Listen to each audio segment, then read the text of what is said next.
Kanalıma xoş gəlmisiniz. Bugün sizə natural ədədlər bölməsinin ikinci başlığını izah edəcəm. Bir nömrəli sualla başlayaq. Deyir ki, fərq azalandan 147 vahid kiçikdir. Çıxılanı tapın.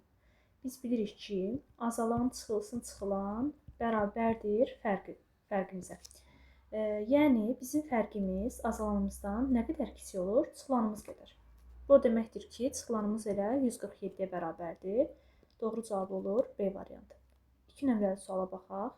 Deyir ki, rəqəmləri müxtəlif olan 4 rəqəmli ədədlərdən ən böyüyü ilə ən kiçiyinin fərqini tapın. Deməli, və bizə deyir ki, rəqəmləri müxtəlifdir. Mən baxıram ki, rəqəmləri müxtəlif olan ən böyük ədədimiz nədir? 4 rəqəmli ədədimiz nədir? 9876. Bəs rəqəmləri müxtəlif olan ən kiçik ədədim nədir? Deməli, 1023. Deməli, bu ədədlərin də fərqini bizdən soruşursa, eləyir 8853. Yəni, doğru cavab olur Y variantı. 3 nömrəli sualla davam edək. Deməli, burada bizə deyir ki, 1, 3, 5, 19-a qədər olan ədədlərin cəmi deməli A-ya bərabər olarsa, onda bu ikinci sıradakı ədədlərin cəmini A ilə ifadə edin. Mən bilirəm ki, baxın, bu ikinci ardıcılığı birinci ardıcılıqdan əlaqələndirə bilərəm də, elə deyilmi? Məsələn, 2221-i necə göstərə bilərəm? 2220 üstəgələk 1-in cəmi şəklində.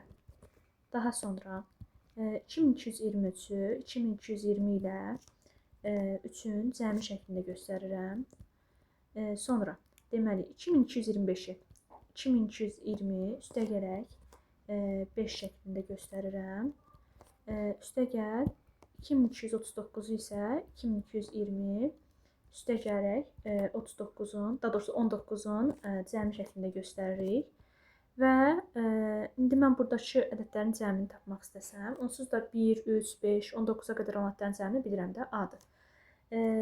Amma görək bu 2220-lərin cəmi nə qədərdir? Mən 2220-nin nə qədər olduğunu bilirəmmi? Bilmirəm. Ona görə, daha doğrusu deməli, sayını bilirəmmi? Bilmirəm. Sayını ona görə n-lə işarə edirəm. Onda n dənə 2220-nin cəmi nə olur?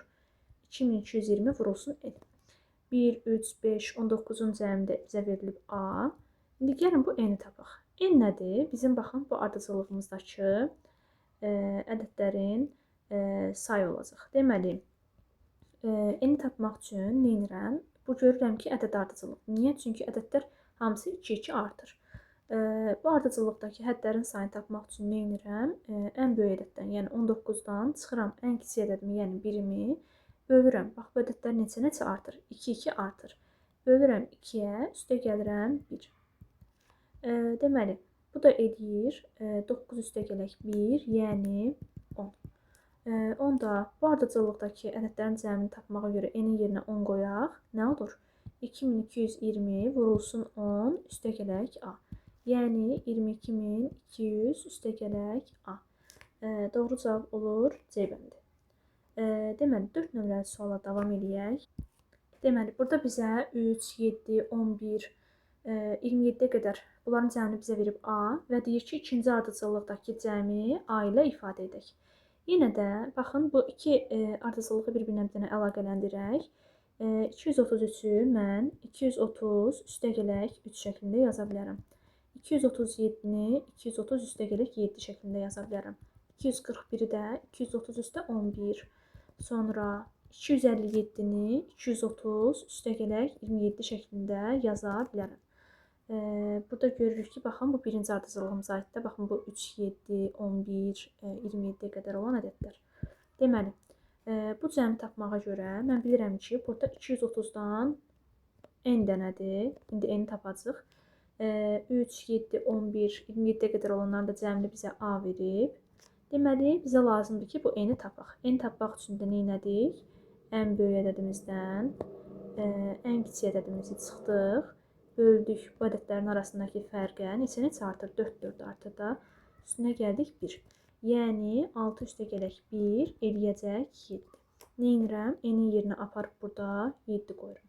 Yəni, 230 vurulsun 7 üstə gələk A. Bu da bizə verir 1610 üstə gələk A. Yəni, Y bəndi. 5 nömrəli sualla davam edək. Deyir ki, 2 natural ədədin cəmi 474-dür. Deməli, 2 dənə natural ədəd verib, cəmi nədir? 474. Deyir ki, onlardan birinin axırıncı rəqəmi 1-dir. Əgər bu rəqəm silinərsə, ikinci ədəd alınır. Bu ədədlərin fərqini tapın. Deməli, ilk öncə tutaq ki, düşünürəm ki, bu 2 rəqəmli ədəddir də, bu kiçiyim. Tutaq ki, kiçiyim 2 rəqəmli olsa, deməli, axırıncı rəqəm də 1-dir də. Onda mən ikinci rəqəm almaq üçün nə etməliyəm? Bu 1-i silməliyəm. Bizə şərtdə özü verib də, tutaq ki. İkinci rəqəmim də olmalı, tutaq ki, A. Amma siz düşünün görək. 2 rəqəmli ədədlə 1 rəqəmli ədədin cəmi bizə 3 rəqəmli ədəd verə bilərmi? Verə bilməz. Ona görə bu yanlışdır. Deməli, düşünürəm ki, onda birinci rəqəmim 3 rəqəmlidir və sonuncu rəqəmi də 1-dir. Onda ikinci rəqəm tapmaq üçün nə edirəm? Baxın, bu 1-i silirəm. Yerdə nə qalır? AB qalır. Bunu bizə verib 474. Aha, gəlin indi bunun sol tərəfini açaq. Həqiqətən də 3 rəqəmli ədədin 2 rəqəmli ədədin cəmi bizə 3 rəqəmli ədədi verə bilər. Deməli, sol rəqəmi açsam, sol tərəfi 100A, üstə gələk 10B, üstə gələk 1, üstə gələk 10A, üstə gələk B bərabərdir 474-ə. Deməli, 100A-mızla 10A-mızı toplasaq, 110A, 10B-yi də B-ni toplasam, 11B, üstə gələk 1, 474 də bu tərəfə keçirək, olacaq mənfi, elə keçirmək, orada qalsın, olacaq 474. Deməli, buradan bir dənə 11-i ortaq vuruq kimi çıxaraq, nə olacaq? 10-a üstə gələk B. Biri də digər tərəfə ataq, nə olacaq? 474 çıxılsın 1, yəni 473. İndi mən buradan, deməli, 10-a üstə gələk B-miz bizim nəyimizin açılışıdır? A-B-mizin açılışıdır. Nə edirəm bunu tapmağa görə? 473-ü bölürəm 11-ə. Bu da eləyir, deməli, 43. Və bizə deyirdi ki, bu ədədlərin fərqini tapın. Görək bizim böyük ədədimiz nə olacaq? Böyük ədədimiz nə idi? Baxın, A, B 1 idi. A-B-nin yerinə 43 yazaq. Çünki buradan zaten A-mız 4-dür, B-miz də 3-dür. Nə olacaq? 431. Kiçik ədədimiz nə idi? A-B idi, yəni 43 idi. Bunların fərqini soruşursa, 431-dən deməli 43-ümüzü çıxsaq, eləyəcək 388, yəni D bəndi. Daha sonra 6 nömrəli sualla davam edək. Deməli, deyir ki, yenə də 2 natural ədədin cəmi 465-dir. Onlardan birinin axırıncı rəqəmi 3-dür. Əgər bu rəqəm silinərsə, ikinci ədəd alınır. Onda bu ədədlərin fərqini tapın. Dediyimiz kimi, biri olacaq 3 rəqəmli və son rəqəmi də 3-dür. Əvvəlki tapşırıqda izah elədik bunu. Və deməli, ikinci ədəd almaq üçün nə edirəm? Bax, bunun sonundakı bu 3-ü silirəm. Nə olur? Onda o da AB olur. Bunların cəmini də mənə nə verib? 465 verib. İndi bunun sol tərəfini açsaq, bu bərabərliyin olur 100A, üstə gələk 10B, üstə gələk 100. Bu da olur 10A, üstə gələk B, bərabərdir 465-ə. 100A ilə 10A-nı toplasam, 110A, 10B ilə B-ni toplasam, 11B, 3-ü də digər tərəfə açsam, 465 çıxılsın 3, yəni 462. Ortaq vuruq kimi nəyi mötərizə xaricinə çıxara bilərəm? 11-i. Onda mötərizənin içində nə qalır? 10A üstə gələk B bərabərdir 462-yə. Mən bilirəm ki, deməli, bu hissə nəyin açılışıdır? AB-nin açılışıdır. İndi mən bu AB-ni tapmaq üçün nə etməliyəm? Bu 462-ni 11-ə bölməliyim. 462-ni də 11-ə böləndə eləyir 42. Və mənə deyir ki, bu ədədlərin fərqini tapın. Bu bizim kiçiyimizdir zaten. İndi gəlin böyüyü tapaq. Böyüyümüz nədir? A, B, 3-dür. Buradan A-mız nədir? 4-dür. B-miz də 2-dir. Onda bu ədəd nə olur? 423. Gəlin indi bu ədədlərin fərqini tapaq. Yəni 423-dən 42-sini çıxaq, eləyəcək 381, yəni doğru cavab eləyəcək D variantı. 7 nömrəli sualla davam edək. Deyir ki, ardıcıl 100 natural ədəddən ən kiçik və ən böyüyünün cəmi 559-a bərabər olarsa, bu ədədlərdən ən kiçiyini tapın. Ümumiyyətlə, bunu keçən videoda da izah eləmişdim. Deməli, ən kiçiyimiz x olarsa, onda bu ardıcıllığın ən böyük həddini tapmağa görə nə etməliyəm? Bax, neçə dənə natural ədədimiz var ardıcıl? 100 dənə natural ədədimiz var. Deməli, birinci həddimiz x-dırsa, sonuncu həddimizi tapmağa görə x-a 100-dən bir vahid əksik gəlməliyəm, yəni 99 gəlməliyəm. Niyə görə? Məsələn, 3 ardıcıl ədəddən ibarət olan bir dənə sıra düşünək. Tutaq ki, 1, 2, 3 şəklində. Onda birinci həddimiz 1-dir. İkinci həddimizi tapmağa görə birinci həddimin üstünə nə gəlirəm? 2 çıxaq 1, yəni 1. Üçüncü həddimi almağa görə 1-in üstünə nə gəlirəm? 3-dən bir vahid əksik, yəni 2 gəlirəm. Gördüyünüz kimi, bu belə davam elədiyinə görə, deməli, birinci ən kiçik həddim olur x, ən böyük həddim də olur x üstə gələk 99. Və bunların da cəmini mənə nə verib? 559 verib. Deməli, buradan 2x-imiz bərabərdir. 99-u digər tərəfə atsaq, 559 çıxılsın 99, bu da eləyir 460. X-i buradan tapmağa görə 460-ı bölürəm 2-yə, eləyir 230. Və mənə soruşurdu ki, ən kiçiyini tapın. Deməli, burada nə olacaq? 230, yəni C variantı. 8 nömrəli suala baxırıq. Deməli, deyir ki, ən böyük 4 rəqəmli natural ədədlə ən böyük 2 rəqəmli natural ədədin cəmi, deməli, ən böyük 1 rəqəmli natural ədəddən neçə böyükdür? Hissə baxıram. Deməli, ən böyük 4 rəqəmli natural ədədin nədir? Fikir verin, rəqəmlərin müxtəlifliyindən söz açılır. Deməli, rəqəmləri eyni götürə bilərəm. Ən böyük 4 rəqəmli natural ədədim 9999 olur. Bəs ən böyük 2 rəqəmli natural ədədim nə olur? Olur 99. Bunların fərqi nə olur? 9900. Və mənə deyir ki, ən böyük bir rəqəmli natural ədəddən neçə dəfə böyükdür? Ən böyük bir rəqəmli natural ədədimiz nədir? 9-dur. Deməli, 9900-ü bölürük 9-a, tapırıq 1100. Doğru cavab olur B variantı.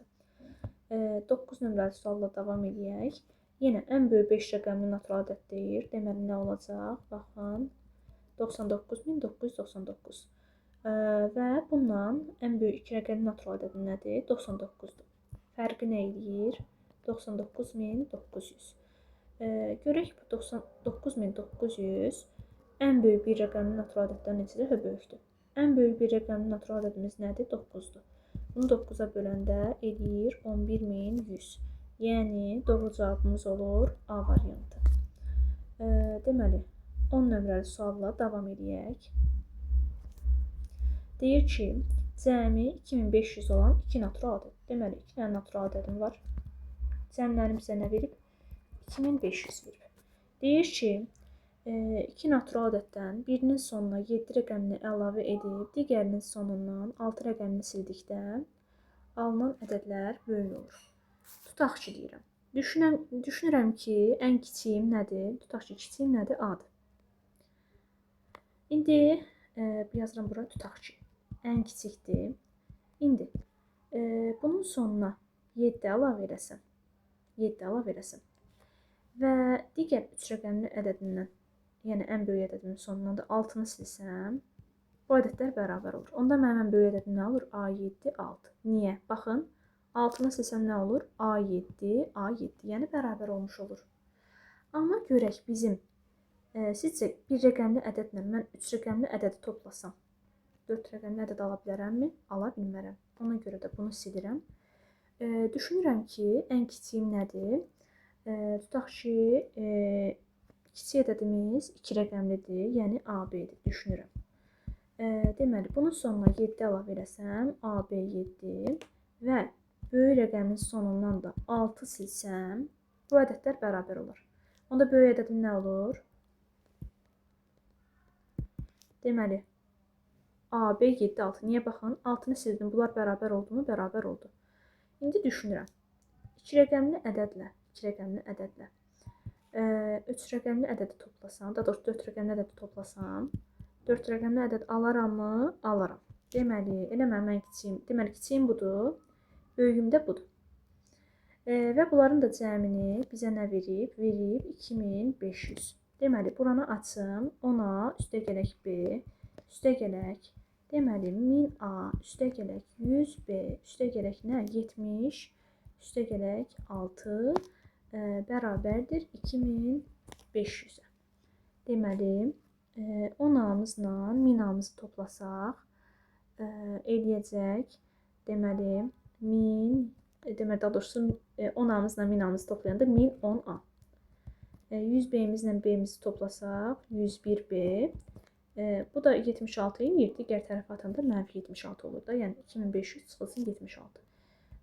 Baxıram ki, 2500-dən də 76-nı çıxsam eləyəcək 2424. Buradan nəyi ortaq vuruq kimi mötərizə xaricinə çıxara bilərəm? 101-i.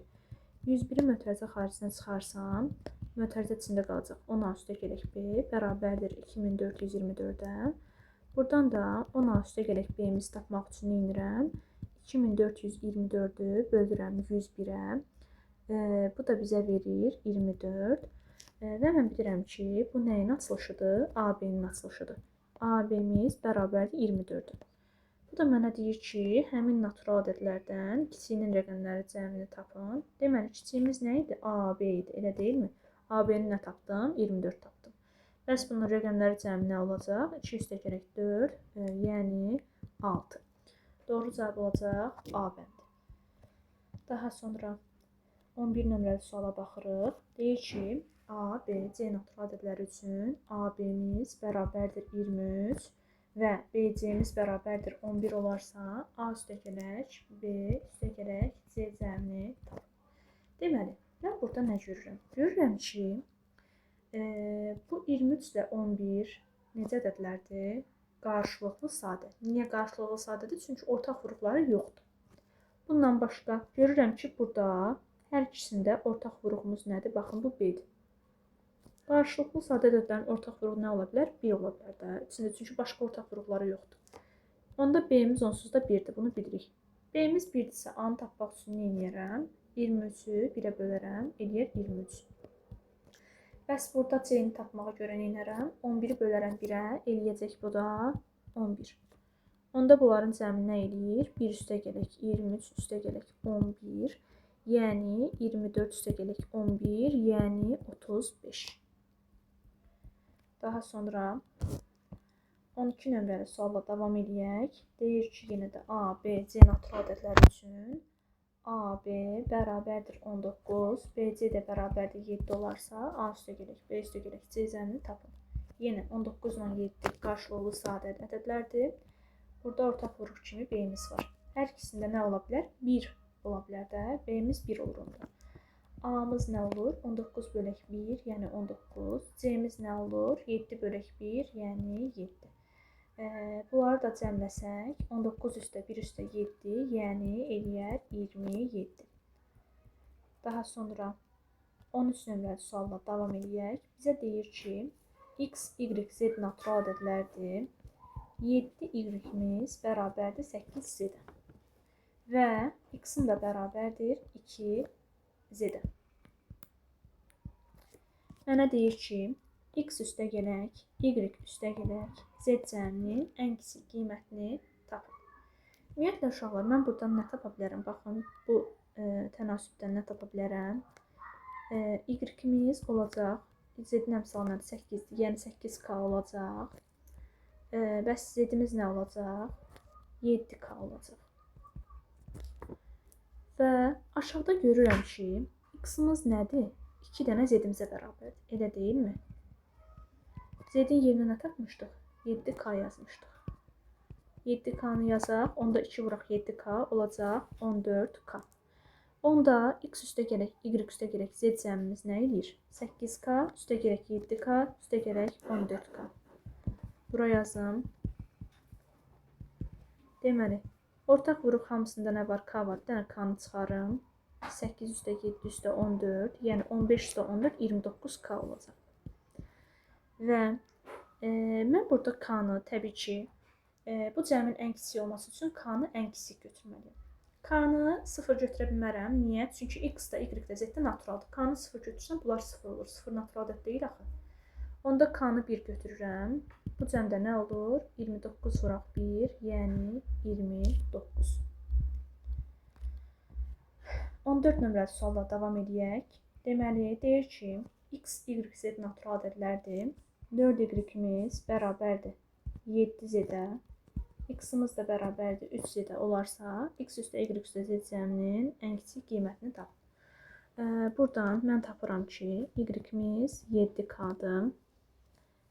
Z-imiz 4K-dır. Mənim X-im nəyə bərabər idi? 3Z-ə bərabərdir. Elə deyilmi? Z-in yerinə nə yaza bilərəm? 4K yaza bilərəm. Hamısını elə ki, K vuruğu ilə ifadə eləməyə çalışıram. 3 vurulsun 4k olacaq 12k. X üstəgələk, Y üstəgələk Z cəminin ən kiçik olması üçün mən k-nı ən kiçiyinə götürə bilərəm, 1 götürə bilərəm, 0 götürə bilmərəm, çünki X də Y də Z də naturaldır. K-nı deməli mən 1 götürsəm, X-imiz olacaq 12, Y-imiz olacaq 7, Z 7, bir də sərgəli yazdım. Z-imiz də olacaq 4. Və bu ədədlərin də cəmi nə olacaq? 12 üstə 7 üstə 4, yəni 23. 15 nömrəli sualla davam edək. Deməli, bizə deyir ki, A və B natural ədədləri üçün 4A üstəgələk 5B bərabərdir 90 olarsa, 5A üstəgələk 4B ifadəsinin ala biləcəyi ən böyük qiyməti tapın. Deməli, mən necə həll edə bilərəm? 5A üstəgələk 4B-ni gəlin bu 4A üstəgələk 5B ifadəsindən əlaqələndirik. Yəni, baxın, bu iki ifadəni bir-birindən əlaqələndirik.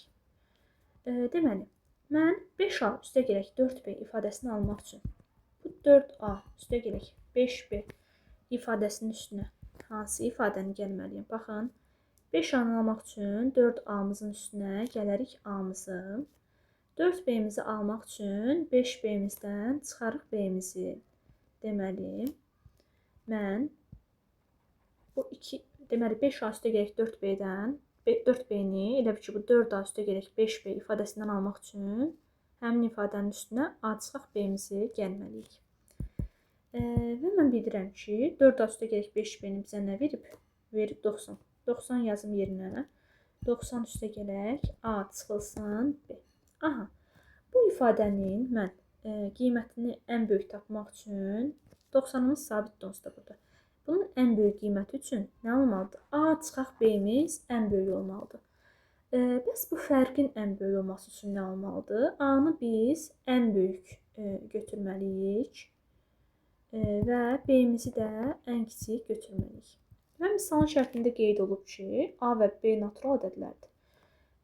Natural ədədlərin ən böyüyünü mən buradan özümdən deyə bilmərəm, amma ən kiçik natural ədədi deyə bilərəm də. Ən kiçik natural ədədimiz çünki onsuz da 1 olacaq. B-nin yerinə 1 desək, onda bir dənə bu ifadəyə baxaq. 4A üstəgələk 5B. 5 vurulsun 1 bərabərdir 90. Nə olacaq? 4A üstəgələk 5 bərabərdir 90-a. 4A-mız olacaq 85. 85 də 4-ə tam bölünmədiyinə görə B-ni bu dəfə 2 götürürəm.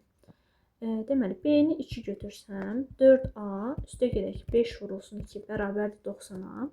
Yəni 4A üstəgələk 10 bərabərdir 90-a. 4A-mız buradan nədir? 80-dir. A-mız da nədir? 20-dir. İndi bu ifadənin qiyməti nəyə bərabər idi? 90 üstə gəlinsin, A çıxılsın B.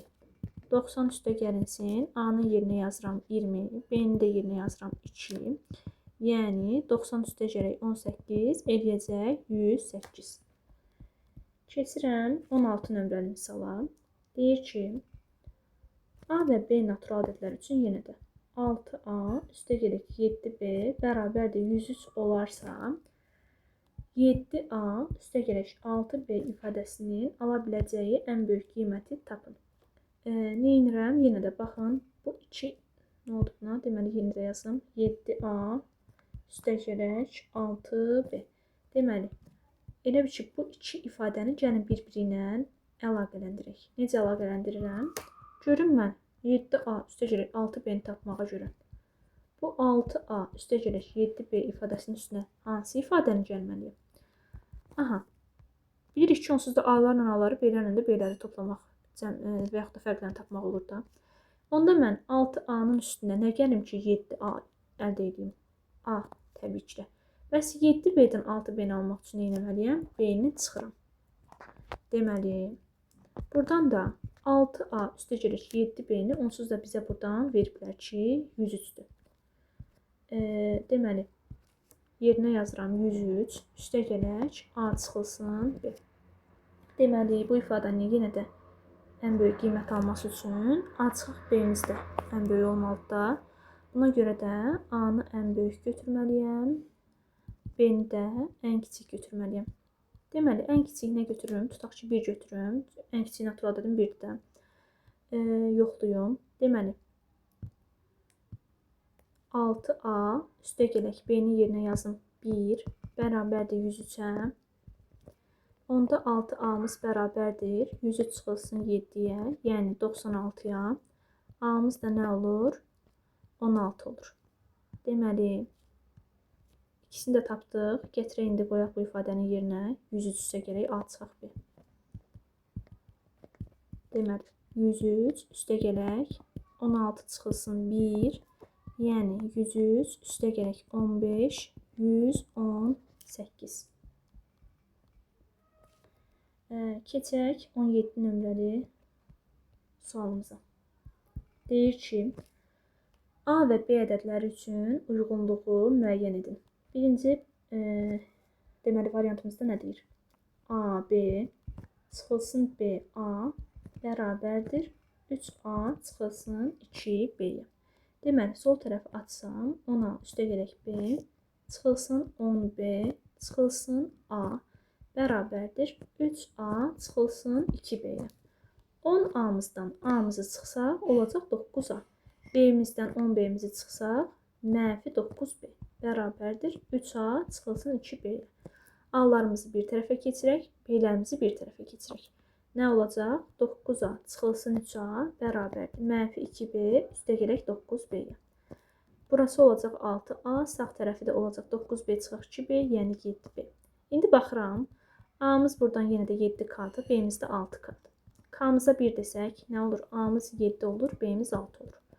Amma K-mıza 2 verə bilmirik, çünki A-mız da B-miz də bir rəqəmli olmalıdır. K-ya 2 versəm, A-mız 14 olar, B-miz də 13 olar. Bu da mümkün deyil. Deməli, indi görək hansı variant uyğundur. Deməli, A-mızla B-mizin fərqi nədir? 1-dir, bu uyğun deyil. A-la B-nin cəmi 9, bu da uyğun deyil. Amma A-mızla B-mizin cəmi 13 uyğundur. Bir də burada var A çıxılsın B bərabərdir 1. 7-dən 6-nı çıxanda həqiqətən də 1 eləyir. Bir də C variantı uyğundur. Deməli, ikinci variantıma keçin. Deməli, AB-miz bərabərdir 7A üstəgələk 6B-yə. AB-nin yerinə yazıram 10A üstəgələk B bərabərdir 7A üstəgələk 6B-yə. Deməli, 10A çıxılsın 7A bərabərdir 3A-ya, 6B çıxılsın B bərabərdir 5B-yə. A-mız 5K-dır, B-miz 3K-dır. K-ya ancaq 1 verə bilirəm. A-mız olur 5, B-miz də olur 3. İndi görüm hansı variantlar uyğundur. A bəndində elə A çıxaq B-mizin fərqi 2-dir. Bəli, 5-dən 3 çıxanda 2 eləyir. Deməli, A ilə B-nin cəmi 9-durmu? Xeyr. B çıxaq A-mız 7-dirmi? Xeyr. Keçirəm onda üçüncüyə. Verib ki, AB 5 çıxılsın AB bərabərdir 266. Sol tərəfi açsam, 100A üstəgələk 10B üstəgələk 5 çıxılsın 10A çıxılsın B bərabərdir 266. Deməli, 100A-mızdan 10A-mızı çıxsaq 90A, 10B-mizdən B-mizi çıxsaq 9B, 5-imizi də bərabərliyin sağ tərəfinə açsaq, 266 çıxılsın 5 eləyəcək 261. Deməli, ortaq qruğumuz nədir? 9-dur. Çıxarsam 10A üstəgələk B qalacaq mötərizənin içində, bərabərdir 261-ə. Deməli, mən bilirəm ki, 10A üstəgələk B-miz də nəyin açılışıdır? A, B-nin açılışıdır. Bunu tapmaq üçün nə edərəm? 261-i bölərəm 9-a. Bu da nə eləyəcək? 2, 9-un 18, yəni bu da 29 olacaq. Aha, A-mız 2-dir, B-miz də 9-dur. İndi görüm hansı variantlar uyğundur. B çıxaq A bərabərdir 7. Yəni, 9 çıxılsın 2 bərabərdir 7, bura uyğundur. Deməli, keçirəm 18 nömrəli sualımı. Deməli, deyir ki, 2 rəqəmli ədədin, deməli, bizə 2 rəqəmli ədəd verib. Onu AB ilə işarə edirəm tez. Deyir ki, əvvəlinə və sonuna bir rəqəmi yazılarsa yazın. Əvvəlinə də sonuna da 1 yazdım, o da belə. Alınan 4 rəqəmli ədəd, yəni baxın bu, verilən ədəddən, yəni AB-dən 21 dəfə böyük olar. Deməli, bunu tapmaq üçün nə edirəm? AB-mizi vururuq 21-ə. Deyir ki, indi həmin 2 rəqəmli ədədi tapın. Bu tərəfə açsam, nə olacaq?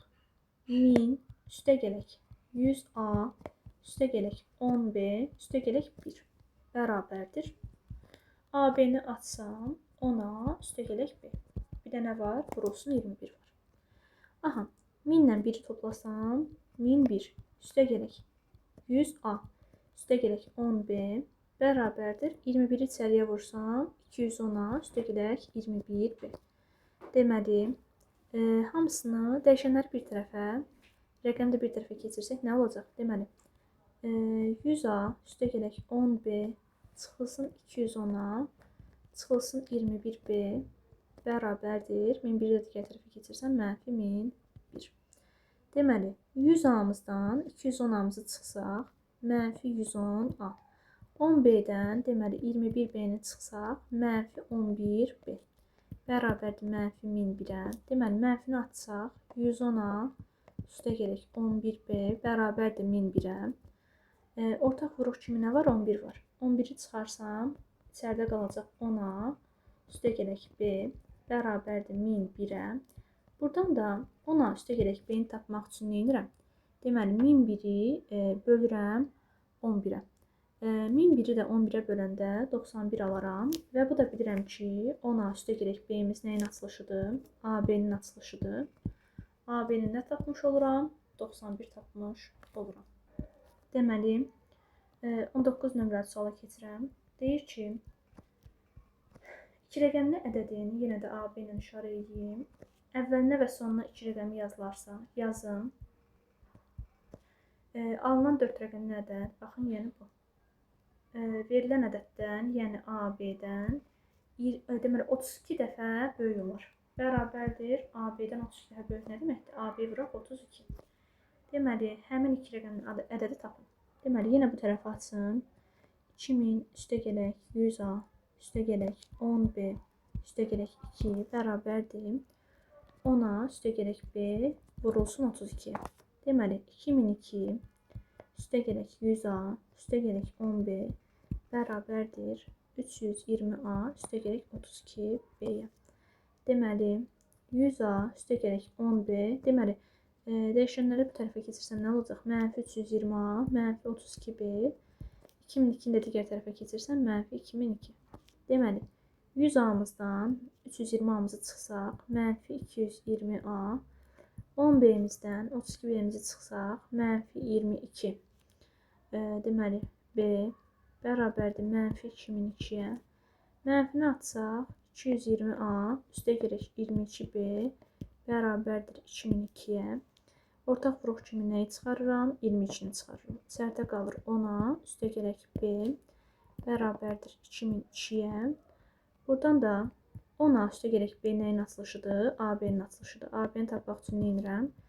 2002-ni bölürəm 22-yə. Yenə də tapıram 91.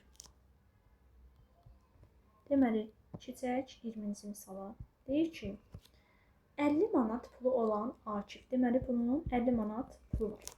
Biri 3 manatdan ən çoxu neçə kitab ala bilər ki, onun qalan pulu 7 manatdan az olmasın.